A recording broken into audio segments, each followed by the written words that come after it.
We've got a lot to talk about, as always, and BYU football. We're 1 day away from the kickoff times for the first 3 games. That's right. We're going to talk about that here in a moment. And cornerbacks coach, as we mentioned, Gennaro Guilford's here. We're going to break down that position as BYU gets ready for the Big 12. Right, and it's a big-time important position in the Big 12 because the Big 12, as everyone knows, is a league that they throw the football around. It's a league that's renowned for its offensive production, and so there's going to be a lot of attention on the defensive backfield and coverage and all that. Of course, coverage is a lot better if you've got a great pass rush. We'll talk to Gennaro about that in just a little bit as well. Shout out from Beaumont, Texas, and Henderson, Nevada, and everybody else. It's going to be a fun night. So Ruthie, 5358 says, I love getting the buzz saying we can watch. That's what we're talking about. Yeah. So she just got a little alert saying, hey, Wise Guys are live streaming right now. She's I got to go. So even if you forget, you're like, oh, yeah, I got to get on there. I'm just sitting here watching nothing right now. And so that's why we're here for you on Tuesdays. We're much better than nothing. We're better than something, too, sometimes. Exactly. We'll take that. So track and field, they are going to send a handful of Cougars to the NCAA championships. We'll roll down every name a bit later in the show. That's right. Hey, men's golf, one bad round cost the Cougs of getting into the NCAA championships. And we're going to describe, because it was kind of weird, the bad round was a result of scheduling, in my opinion. Well, they just played bad, but it's a unique situation, and we're going to explain that in just a bit. When you don't play on Sunday at the championships, yeah, it's different, and this year really kind of bit them. Yeah, and it did. And it hasn't in the past, and they were good enough that they could have competed in the NCAAs. But just like it is, I mean, how many times have we said, even on the PGA Tour, oh, man, if Tony Finau just hadn't had that one bad round. But you got to play all the rounds. You got to play all the rounds. You got to play all the rounds. Jaden from Hillsboro, Oregon, we see you. Welcome to the show. And thanks to Ruthie, who says we're way better. And when she says way better, it's in all caps. Than nothing. Thank you. So that's good to know. I don't know if we raised the bar or lowered the bar, but we're better than nothing. Yeah, and Taylor Smith starts off right off the bat with, hey, let's get the Utes back in the Big 12 so we can bring the Holy War back. Would love that. Yeah, that'd be fine. And you know what? We'll talk a little bit about the Big 12. There's some stuff going on. Yeah, there is some stuff going on. So, hey, so BYU, as we get ready, it's like right now we just keep preparing. It's like football never ended because of the transfer portal and all that. Right. You mentioned Sam Houston State, 24-point favorite. That's the buzz. BYU's a 24-point favorite. Right out of the gate. Established per Mitch Harper of KSL. That's the largest Week 1 spread in favor of BYU against an FBS team since 1989, going against New Mexico. It's a long time. Yeah, so Ty Detmer was the quarterback. So at least somebody believes in the Cougars, and it's Vegas, right? It's Vegas that believes in them. So some scheduling news. ESPN says they're going to release the start times and the TV locations for the first 3 weeks of the season tomorrow, which is May 31st. Let's take a look at the Big 12 schedule. DJ or Miranda will put that up as we talk about it. September 2nd, Sam Houston. September 9th, Southern Utah. And September 16th, Arkansas. So those 3 start times we'll know tomorrow morning. Right. What do you think they're going to be? Oh, here's the thing. And where? That's the bigger thing to me is not necessarily, hey, is it an afternoon game or an evening game, but is this thing on the mothership? My bet is I'll just speak to the Arkansas game. Okay. That Arkansas game is going to be a nationally televised game. It's in the SEC, so I will not be surprised if that's a day game, national television, that Arkansas game. Could be ESPN2 or ESPN. ESPN or ESPN2 in the daytime. Sam Houston and Southern Utah, you got to feel like those will be ESPN Plus. Yeah. Which that's the new world we're in. Or an ESPN-U, or maybe. U, yeah. And so, very much could be a night game. Do you know what, though? Do you mind night games in early September when it's hot? They've got to be night games. There's got to be late TV window games, don't they? I'm fine with that early in the year. I don't want night games in October, which I don't think BYU will get anymore. If you're in the pitch dark, it's going to affect the Jets. We might not get Jets if we're playing at 8:30. Right. But you bet. So I bet those are both 8 o'clock type games, which is perfect. Yeah. That to time get started. Of year. Yep. So because Arkansas, we could be a noon. Sure. Start in the middle of the heat. Or even an 11 a.m. kick in Mountain Time because it's back at Arkansas, so it could be.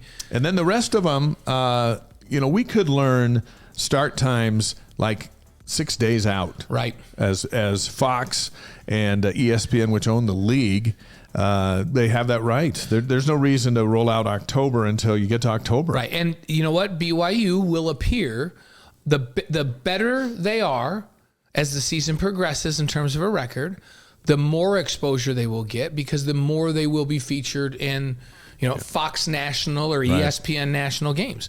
And so if they go out and win 7, 8, 9 games and they're on that roll, you'll see a lot of big time games in prime time or afternoon games on a Saturday as that schedule rolls out and they get into the Big 12. So Saratoga Springs, what's up? We see you from Thanks across for the watching. lake. Yep, we see you, and it's only your phone number, so we're not going to tell that. Yeah, we don't want people just calling you. So you need to create a call sign like Ruthie or just put your name in there. We don't want to give out your phone number. I'll give out Dave's, but that's it. That's right. ESPN's Power Index, speaking of schedule and schedule strength, and we'll ask Gennaro about this kind of stuff too.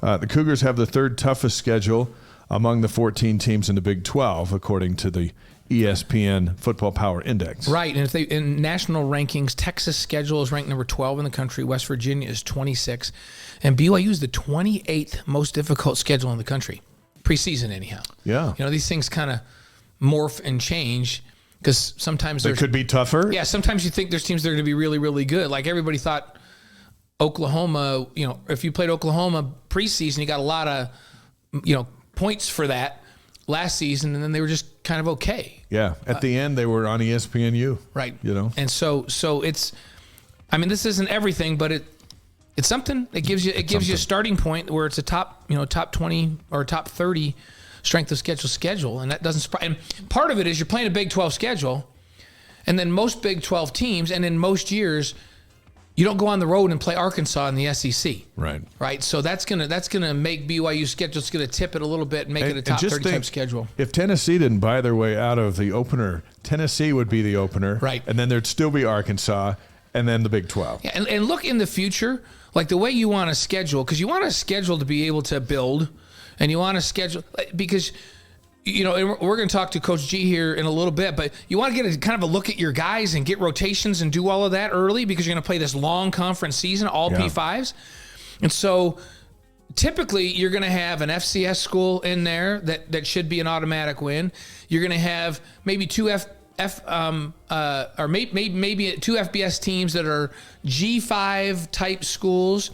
If you play a P5 school, it's got to be a preseason classic or a rival game. It's got to mean something. So it's otherwise you play a couple of FBS teams because you want to be able to get through those first 3 games injury-free and understand where your strengths are. Maybe the lineup changes a little bit before you get into your conference schedule, which is something BYU hasn't had for more than a decade, right? So the way you build these are a little different, but there is a transition because they had to honor that contract with Arkansas. They would have had to honor the one with Tennessee. Can you imagine with this schedule next year, opening with Tennessee and then having Arkansas? And so 2 of your first 3 games, that's not even fair. There's a reason that would have been a top 5 schedule, right? Add that one. Absolutely would. But thank goodness Tennessee wanted out, right? Other news this week, Zach Wilson's younger brother Isaac, another outstanding quarterback at Corner Canyon High School, he announced that he's going to play where his dad played at the University of Utah. Neither of us were surprised in that. BYU had offered him, but they've offered a lot of guys, and they've got their eyes on some others that they're excited about.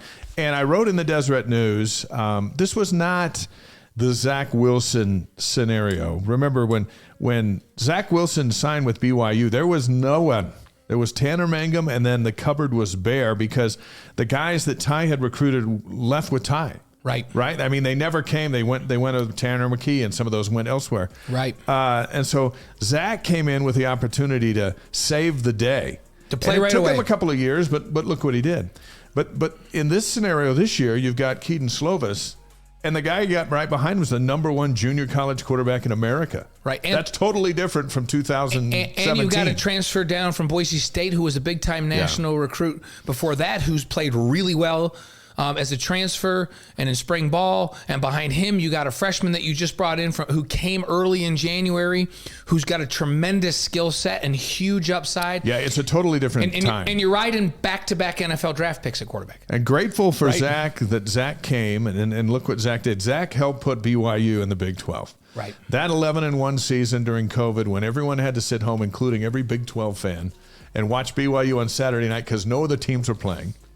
And then a couple of years later, the push is, hey, BYU's a no-brainer. Let's get them in. They saw BYU dominate every weekend. And the game that they lost, they took on 3 days' notice, and they still respected Coastal Carolina out of that. And I give all credit to Zach and his choice to not go to Boise State, to come here. Utah didn't recruit him. And he was a star. He'll remain a BYU star. But his younger brother, he can go play wherever he wants. Right. And hey, the Wilson family will always be a part. They still got 2 kids in the program. They're part of the BYU family, and that's okay. Yeah, totally. If Isaac goes up there, and as you mentioned, it's not desperate times for BYU, and Isaac's probably looking at like, do I have the best opportunity to play? And maybe for him that's Utah, and that's just fine. That's just fine. And so, hey, we still love the Wilson family. Right. They're part. They're now they have to wear red and blue shirts because they're Cougars and Utes. I got a nice note from Lisa, Zach's mom, who thanked me for the story, and she made mention, and hopefully she won't mind me saying this, but she made mention that it kind of feels like a lot of people have forgotten what Zach did for BYU. No one's forgotten that. No one's forgotten that. BYU's in the Big 12 because of a lot of what the Zach Wilsons and other guys like him have done in the program, and it'll continue that way. And we'll be cheering for him with the Jets. You don't get a Keaton Slovis. You don't get number 1 JC transfer in Ratzliff. No. You don't even talk to the players that BYU's talking to at that position if Zach's not the number 2 pick in the draft. Exactly. And then Jaron follows it right up and gets drafted. And so now BYU, that's rarefied air if at Slovis that position. Gets drafted. How many programs in this country have back-to-back quarterbacks drafted? And then you want to know what? The quarterback before that wasn't drafted, but he's a superstar in the league in Taysom Hill. Yeah. And even though he's not playing quarterback, like everybody knows that Taysom Hill and his name is synonymous with BYU. So really, you've got 3 NFL guys in a row that have played that position. And BYU's starting to build at running back in the same way. You go Jamal Williams and then Tyler Algier falls him. So pretty soon, Aiden Robbins is going, I have 1,000 yards rushing. I can go to a lot of places, but I'm coming because it's a pathway to there. I saw some video. And Coach G, he's got Michael Davis is there, and that helps. Caleb Hayes, hopefully. Chris Wilcox has been, you get some guys in the league, and then all of a sudden it gets everybody's attention. And no position is more visible in the quarterback position. So BYU's talking to people that they weren't talking to before at a very, very high level at that position because of the heritage these last 3 guys, and Zach's a huge part of that. I saw some video today of Jamal Williams catching passes from Taysom. Not from Taysom. It was from who'd they get from the Raiders? David Carr. Yeah, from David Carr. He's catching passes from David Carr. Guy, yeah. And I'm like, okay. I love seeing football practice video because we're into that. And BYU's running backs, like Jamal led the National Football League in touchdowns. Yeah. Tyler Algier was the leading rookie running back in the league. 1,000-yard rusher. It's like Tyson Williams is on the Cardinals. Yeah, and that's the goal is through this recruiting to have multiple players at each position playing in the league, because kids, they want to know about your NIL deals but they come and see this environment and they see the crowd that BYU plays in front of and they see the national exposure. So if they're good and they see a couple of guys at their position that are in the league, that helps seal the deal. So that's important. Our friend Steve Young, former quarterback, Super Bowl MVP, awarded the 30th Annual Distinguished Utah Award from the Salt Lake chapter of the BYU Management Society. Your daughter Libby performed at the event. Steve's going to be on the show later in the summer. Yep. What an honor for him. I talked to him. And he said, yeah, absolutely. So I told him, let's do like August and do a college football preview, a BYU preview. And he goes, okay. Yeah. So we'll get him. We'll get him for sure. That. But and what a great honor. This is some really visible people have won this award in the past. And Bob Gay spoke at it, the former Bain Capital guy and Huntsman Gay founder, along with Steve Young. And Dieter Uchtdorf was there, and the governor was there. And it was like a who's who. That's awesome. Sherry Dew was there, who's going to be on the show later in June. I talked to Sherry. She says she's pumped, and I told her that we couldn't be more excited than we are to have her on the show. And she basically told me not to overhype her. Well, we probably will. That's what we do. But we're gonna